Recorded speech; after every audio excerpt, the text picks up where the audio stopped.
Modern cities are surrounded by an invisible digital perimeter. Millions of security lenses capture and process almost every step we take, creating an endless stream of daily surveillance data. In India, the physical reality of this network meant relying heavily on foreign hardware. Across government sites and public infrastructure, over 1 million of these cameras were sourced from Chinese market leaders like Hikvision and Dahua. But strapping a foreign-manufactured device to sensitive infrastructure comes with a hidden risk. The chipsets and firmware running inside those cameras could theoretically contain remote access backdoors, allowing outsiders to tap into the live feed. To close that loop, the Ministry of Electronics and Information Technology stepped in. On April 1, 2026, the government implemented a mandate that redrew the legal boundaries of what can be installed in Indian cities. The new rule required all internet-connected cameras to pass rigorous STQC certifications. Before a single camera could be sold, its hardware, software, and even its source code had to be tested for security vulnerabilities. This functioned as an immediate ban.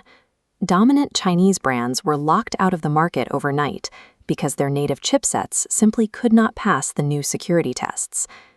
This line chart shows the projected exponential growth of the Indian CCTV market, heading toward a $20.33 billion valuation by 2033. But as you can see, the government mandate blew a massive hole right in the middle of the supply curve. With foreign giants suddenly out of the picture, domestic manufacturers scrambled to fill the void. Companies like CP+ rapidly scaled their operations to absorb the leftover demand. Look at how that gap fills in. Indian hardware brands aggressively expanded their reach, ultimately capturing an 80% slice of the domestic surveillance market. However, abandoning a massive, highly optimized Chinese supply chain created immediate economic friction. To build their cameras, Indian brands had to pivot to costlier Taiwanese components, driving up manufacturing costs by 15 to 20%. The mandate successfully swapped the brand names printed on the outside of the cameras, but on the inside, India was still relying entirely on imported foreign silicon. To actually secure a network, you have to go down to the atomic level of the supply chain. True national security requires a country to design the microchips itself. That specific need created an opening for Netrasemi, a fabless semiconductor startup out of Kerala that emerged to design homegrown silicon specifically for the surveillance sector. This schematic compares two different ways to handle surveillance data. The traditional method constantly streams video to an external cloud server for processing. Below that is Netrasemi's approach, an edge AI system on chip, which processes complex video analytics entirely within the camera's own local hardware. When you sever that connection to the external server, you eliminate the primary security threat. Sensitive data can't be intercepted or routed to a compromised foreign server if it never leaves the physical device. Because Netrasemi is a fabless company, they design the intellectual property and architectures locally in India, while the actual physical printing of the silicon wafers happens in established overseas foundries like TSMC. Mastering the intellectual property of the chip design is the critical first step. Even without owning the multi-billion-dollar printing factories, controlling the architecture effectively eliminates foreign surveillance blind spots. Creating that kind of domestic architecture requires serious capital, and that brought India's massive software ecosystem into the hardware conversation, starting with SaaS giant Zoho.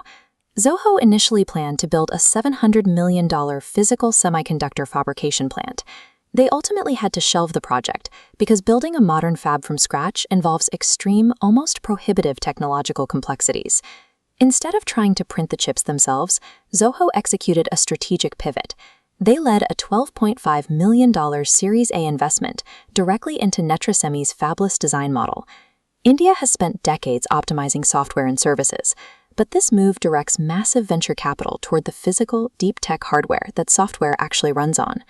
This sudden influx of funding proves the government's certification mandate did exactly what it was designed to do. It closed the door on foreign cameras, which immediately incentivized the market to fund domestic silicon architects. For everyday consumers, the April 2026 mandate doesn't mean government agents are coming to tear down existing home security setups.